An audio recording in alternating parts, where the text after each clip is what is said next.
for Jeremiah Hughes.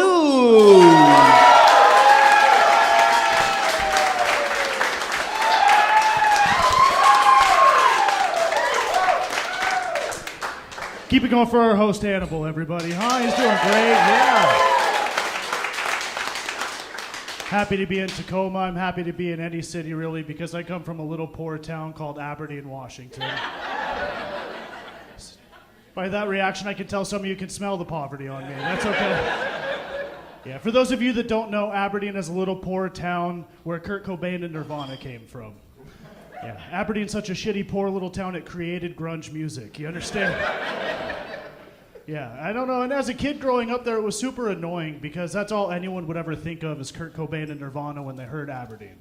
But Aberdeen had more going for us than that because Aberdeen, Washington was recently voted the ugliest city in Washington for the third time in a row. So don't come for our title. You will get robbed at needlepoint, okay? So all I'm trying to say is where I come from, the tents have front porches, okay? They're staying.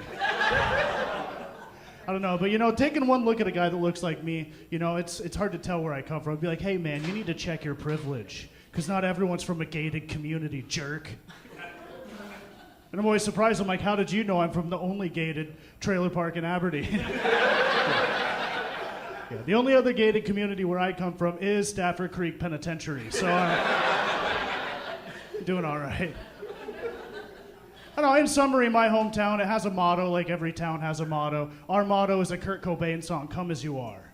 But based on some research, maybe don't come as you are. Like maybe just try a little harder, But when they were voting for the hometown, or for the motto rather, for my hometown, there was a second place. And in second place, it was shoot for the stars, not your veins, Aberdeen, Washington.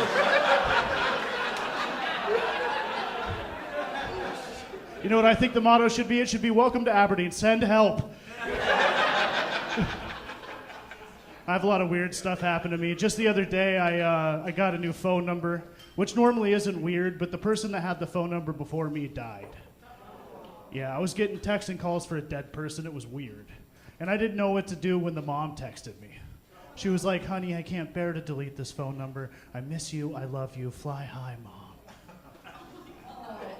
That wasn't the punchline, I'm sorry. But I didn't know what to say to a text like that. But I learned immediately what I should not have said to a text like that. Because I just responded, love you too, Mom. And she was pissed. Yeah. I had no choice but to ghost her like her dead daughter after that. I'm kidding, I sent her a dick pic instead, guys, relax. I was driving through town the other day, I saw a reader board that said April is Child Abuse Awareness Month, which I think is stupid, because those kids are well aware,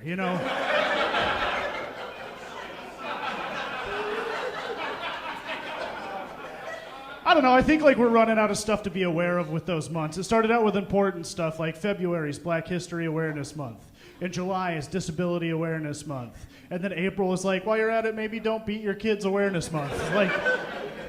Like, what type of parent listens to that advice? And they lean down at a packed Walmart and they're like, fucking lucky it's April 5th. Fuck you. Take the kid, you know what I'm saying? I don't know, my dad's a redneck from Montana, dude. If I tried to tell him April was Child Abuse Awareness Month and he couldn't hit me, he would stock up year round, okay? Starting right now, okay? Yeah.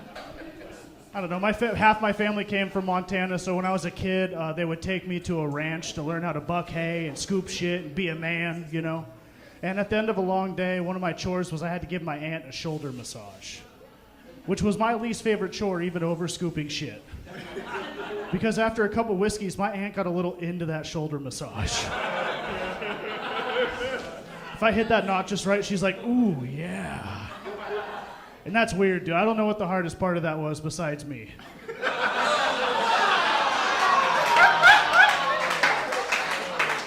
Just a little Montana humor for you. No, it was weird, and I didn't like it, but at 12, I didn't have the communication skills to tell my aunt that it was uncomfortable for me. So I did whatever I could think of to make it stop. So when I got really into it, when I hit that knot just right, I thought I'd make it uncomfortable for both of us. So when I hit that knot just right, and she's like, ooh, yeah. I just leaned in her ear and I was like, yeah? And that shit worked too well, dude. Like, she still hasn't talked to me, all right? So,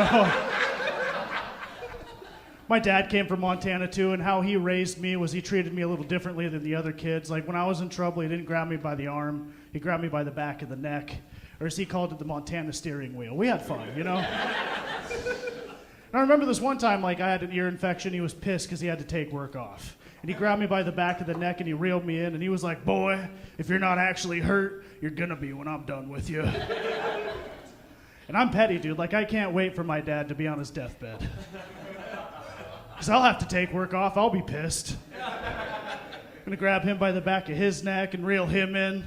Be like, Pa, if you're not actually hurt, you're gonna be when I'm done with you.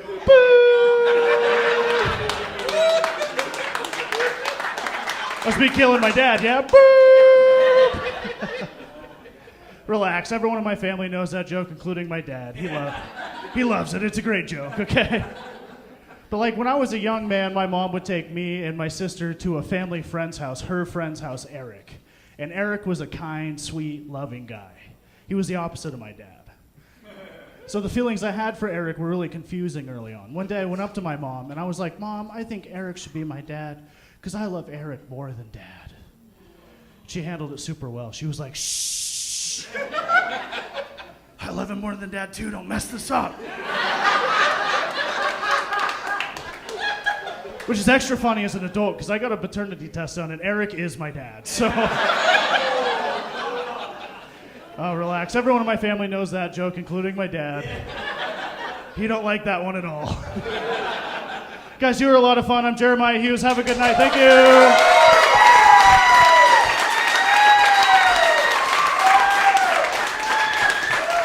Ladies and gentlemen, Jeremiah Hughes.